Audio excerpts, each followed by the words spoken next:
নমস্কার। সবাই প্রথমে কমেন্টে লিখুন জয় গুরু বামদেব, জয় মাতারা। আমি অধম অনুপম প্রতিবারের মতো এইবারেও আপনাদের সামনে পরম ব্রহ্মগুরু বামাখ্যাপা বাবা এবং তারামায়ের সেই দিব্য লীলা কথা নিয়ে হাজির হয়ে গেছে আজকের এই ভিডিওতে।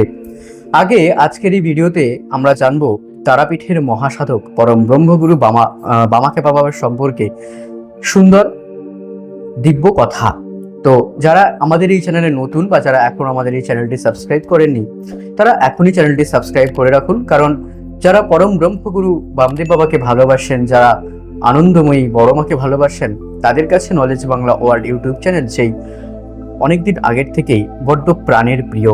তাই যারা এখনই চ্যানেলটি সাবস্ক্রাইব করেননি, তারা সাবস্ক্রাইব করে রাখুন, ভিডিওটি লাইক করুন এবং শেয়ার করে দিন। সনাতনের লীলা কথা এবং শাক্ত সম্প্রদায়ের কথা দিকে দিকে প্রচার এবং প্রসারের জন্য। তো দেখতে থাকুন ভিডিওটি। চলুন আজকের ভিডিওটি শুরু করা যাক। একাধারে সতীপীঠ ও সিদ্ধপীঠের মহাসমন্বয় স্বরূপ মহাপীঠ তারাপীঠে এসেছিলেন শ্রী শ্রী রামকৃষ্ণ পরমহংসদেবের প্রথম দীক্ষিত সন্তান ও প্রথম দীক্ষাপ্রাপ্তা সন্ন্যাসিনী মহাসাধিকা পাগলিমা। সিদ্ধিলাভ করার পর সুদীর্ঘ 12 বছর ধরে সারা ভারতবর্ষ পরিভ্রমণ করতে করতে শ্যাম এবং শ্যামার অভেদ সাধিকা পাগলিমা ভারত তথা মহাবিশ্বের মূলাধার মহাপীঠ তারাপীঠে এসেছিলেন। মহাপীঠ তারাপীঠের প্রাণপুরুষ এবং ত্রিলোক জননী বড়মা এবং তারামায়ের অভেদ স্বরূপ শ্রী শ্রী পরম ব্রহ্মগুরু শিবাবতার শ্রী শ্রী বামাখ্যাপা বাবাকে দর্শন করতে। তারামায়ের মন্দিরে গিয়ে তারামাকে দর্শন করে গভীর আনন্দে আপ্লুতা হয়েছিলেন তিনি। ইতিপূর্বেই ভারতের দিকে দিকে সকল মহাতীর্থ তিনি নিজের পায়ে হেঁটে দর্শন করেছিলেন। তার মধ্যে বিশেষভাবে উল্লেখযোগ্য ছিল কাশী, হরিদ্বার, ত্রিযুগী নারায়ণ, কেদারনাথ, বদ্রীনাথ, গঙ্গোত্রী, যমুনেত্রী, গোমুখ, কৈলাস, মানসরোবর, হিংলাজ, জগন্নাথ, রামেশ্বরম, দ্বারকা, অমরনাথ, বৈষ্ণোদেবী, মথুরা, বৃন্দাবন, বৈদ্যনাথ, বারদী, কামাখ্যা, পশুপতিনাথ, বক্রেশ্বর, কন্যাকুমারী প্রভৃতি মহা তীর্থ সকল। সুদীর্ঘ 12 বছর ধরে পরিভ্রমণরতা সিদ্ধ সাধিকা উপরোক্ত সকল মহাতীর্থ দর্শনের সাথে সাথে সেই সব মহাতীর্থের সিদ্ধ মহাসাধক এবং মহাসাধিকাদেরও দর্শন ও সান্নিধ্য লাভ করেছিলেন। তাদের মধ্যে বিশেষভাবে উল্লেখযোগ্য বারদীর ভারতী বিখ্যাত মহাযোগী প্রায় 150 বছর বয়স্ক শ্রী শ্রী লোকনাথ ব্রহ্মচারী। তখন ভারতবর্ষ স্বাধীন হয়নি।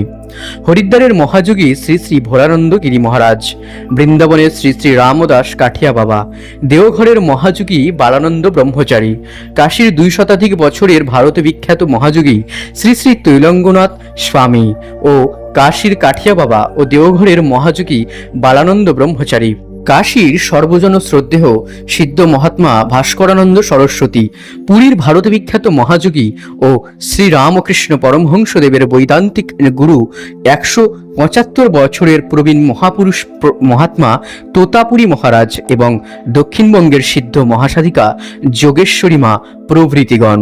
তো যাই হোক, তারাপীঠে এসে ত্রিলোকজননী তারামাকে দর্শন করে সানন্দে এইবার এলেন মহাপীঠ তারাপীঠের প্রাণপুরুষ শিবকল্প মহাযোগী শ্রী শ্রী পরম ব্রহ্মগুরু স্বয়ং শিব বামদেব বাবাকে দর্শন করতে।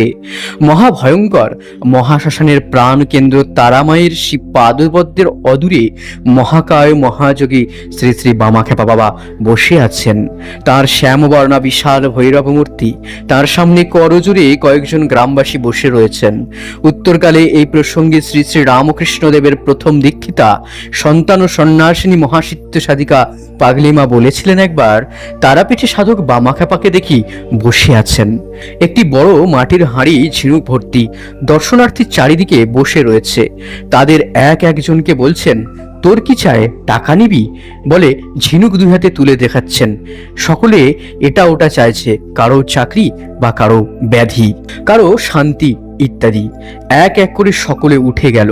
আমাকে চুপ করে বসে থাকতে দেখে বললেন, কি গো, তোমার আবার কি ব্যাধি?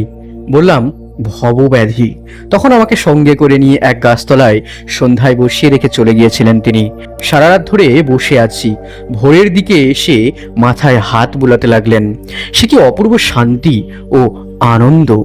কিছুদিন তারাপীঠে শ্রী শ্রী বামাখ্যাপা বাবার পরম দিব্য সান্নিধ্যে বাস করে অশেষ শান্তি ও আনন্দ পেলেন মহাসাধিকা পাগলিমা।